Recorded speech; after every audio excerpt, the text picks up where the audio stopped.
प्यारे बच्चों नमस्कार। तो आज हम पढ़ेंगे और समझेंगे आपकी 8वीं कक्षा की हिंदी की वर्कशीट यानी कार्यपत्रक नंबर 13 को। और तिथि है 1 सितंबर 2021। यहाँ आप अपना नाम और यहाँ कक्षा अध्यापक का नाम। प्यारे बच्चों, आज इस कार्यपत्रक में हम आपकी पाठ्य पुस्तक वसंत से पाठ बस की यात्रा का प्रथम भाग पढ़ेंगे, जो हरिशंकर परसाई जी की व्यंग्य रचना है। व्यंग्य एक ऐसी विधा होती है जिसमें लेखक अपनी बात इस तरह कहता है कि बात कह भी दी जाए और बुरा ना लगे। व्यंग्य मजाकिया लहजे में कही बात होती है।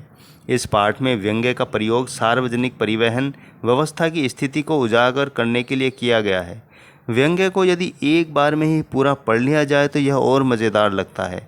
आइए पाठ के पहले भाग को पढ़ते हैं। तो प्यारे बच्चों, इस बात को समझें कि व्यंग्य क्या होता है। व्यंग्य होता है कि ऐसा तरीका जो हंसी मजाक में कहा जाता है और सामने वाले को बुरा भी नहीं लगता और आपकी बात भी कह दी जाती है। और ये बहुत मज़ेदार होता है, इसे पढ़कर हंसी भी आती है, लेकिन अर्थ इनके गंभीर भी होते हैं। तो शुरू करते हैं पाठ। हम 5 मित्रों ने तय किया कि शाम 4 बजे की बस से चलें। पन्ना से इसी कंपनी की बस सतना के लिए घंटे भर बाद मिलती है, जो जबलपुर की ट्रेन मिला देती है। सुबह घर पहुंच जाएंगे। हम में से 2 को सुबह काम पर हाजिर होना था, इसलिए वापसी का यही रास्ता अपनाना जरूरी था। लोगों ने सलाह दी कि समझदार आदमी शाम वाली बस से सफ़र नहीं करते। क्या रास्ते में डाकू मिलते हैं? नहीं, बस डाकिन है। तो पढ़ा आपने कि 5 मित्र हैं और वो पन्ना से सतना जाने घंटे भर बाद मिलती है, जो जबलपुर की ट्रेन मिला देती है। तो ये तीनों जगह के जो नाम बताए गए हैं, पन्ना है, सतना है और जबलपुर, ये तीनों मध्य प्रदेश में हैं। तो क्योंकि उन्हें सुबह काम पर जाना था 2 लोगों को, तो इसलिए वो वापसी का रास्ता ये अपनाना ज़रूरी था। लेकिन लोगों ने कहा कि शाम की बस से समझदार लोग सफ़र नहीं करते। तो पूछा किसी ने, क्या रास्ते में डाकू मिलते हैं? उन्होंने कहा नहीं, बस ही डाकू है, यानी डाकिन है। बस को देखा तो श्रद्धा उमड़ पड़ी। खूब वयोवृद्ध थी, वृद्ध थी, सदियों के अनुभव के निशान लिए हुए थी। लोग इसलिए इससे सफ़र नहीं करना चाहते कि वृद्धावस्था में से कष्ट होगा। यह बस पूजा के योग्य थी, उस पर सवार कैसे हुआ जा सकता है।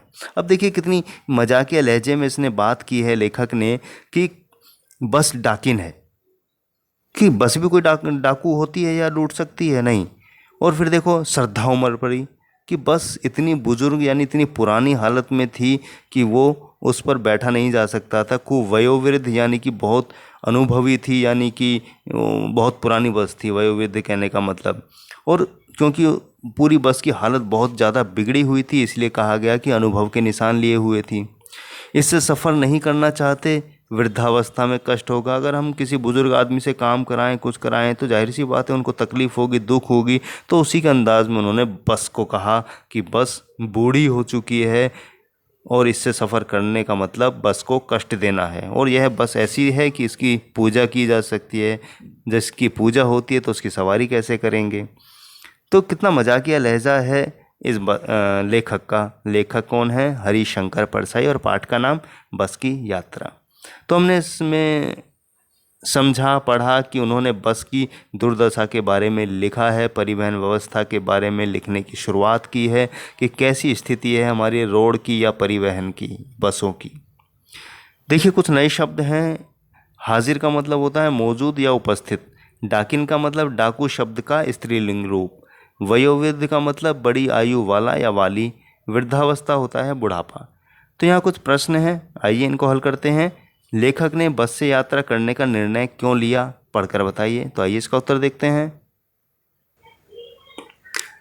प्रश्न 1, लेखक ने बस से यात्रा करने का निर्णय क्यों लिया? लेखक को सुबह काम पर लौटना था, इसलिए उसने बस से यात्रा करने का निर्णय लिया। प्रश्न 2 है कि लोगों ने यात्रा के संबंध में लेखक को क्या सलाह दी और क्यों?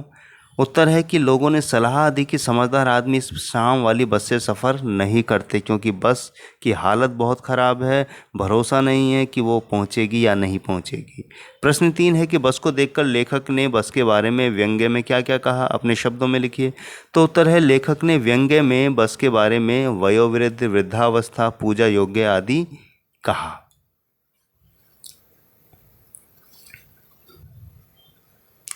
इसके बाद चौथा प्रश्न है कि गद्यांश के इस भाग की घटना अपनी कल्पना से लिखिए। तो उत्तर है, मुझे लगता है कि लेखक ने रात की यात्रा करते हुए कई कठिनाइयां उठाई होंगी, जिसके बाद वह सुबह घर पर पहुंचे होंगे। प्रश्न 5 है कि आपके घर की कोई पुरानी वस्तु जैसे पंखा, कूलर, मेज, कुर्सी आदि से मजाकिया लहजे में होने वाली बातचीत को लिखिए। तो इसको हम ऐसे लिख सकते हैं कि मेरे घर में एक पुराना कूलर है, वह इतनी आवाज़ करता है कि हमें अब उसकी सेवा लेने का मन नहीं करता।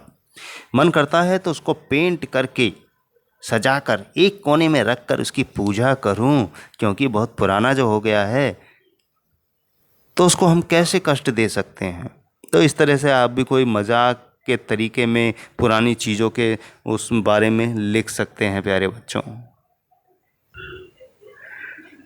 तो प्यारे बच्चों, पाठ बहुत ही मज़ेदार है, इसको आप अपनी पुस्तक से पूरा पढ़ सकते हैं, आपको बहुत आनंद आएगा, मज़ा आएगा। तो प्यारे बच्चों, उम्मीद करता हूँ आज की वर्कशीट तो आपको समझ आई होगी, प्रश्नोत्तर भी बहुत सरल और आसान थे। तो इसी के साथ मैं चलता हूँ, मिलूँगा फिर अगली वर्कशीट के समाधान के साथ। तब तक के लिए शुभकामनाएं।